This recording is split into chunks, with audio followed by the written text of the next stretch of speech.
Hi there, lovies. If You you think want we model can do this cheekbones, model this is the best contour hack? technique. Oh my gosh, let's go. But if you are new to my channel, please don't forget to subscribe. At first, we're gonna use concealer, and we're just gonna put 2 dots in both beside of our eye. And we need to measure it kasi yung paglagay natin ito is from pataas to pababa. Unlike dun sa una nating ginawa is sa cheekbone lang natin siya nilalagay. Ito hindi. And then that part,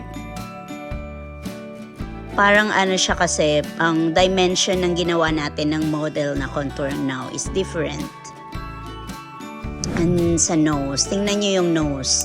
3/4 lang yung paglagay natin. But din yung una natin ginawa before is abot siya hanggang dulo. Mahaba yung paglagay natin ng contour. Kala nyo kung anong mahaba ha? Mahaba yung paglagay natin ng contour before. Ngayon 3/4 lang. And then sa jawline, this is to emphasize pa rin kasi yun naman yung ginagawa ng contouring, guys. And sa forehead, maglagay tayo ng 5 dots. I'm so excited, guys. Ibang level yung hatid nitong model na contour.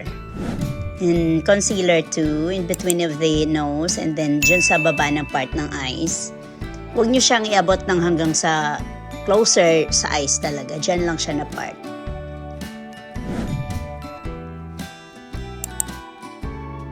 Dyan din, from pataas din yan, pataas yung paglagay natin.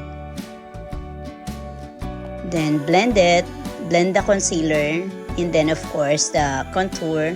Ayan na siya, guys, tingnan nyo. Yung sa baba, yun yung cheekbone na contour lang.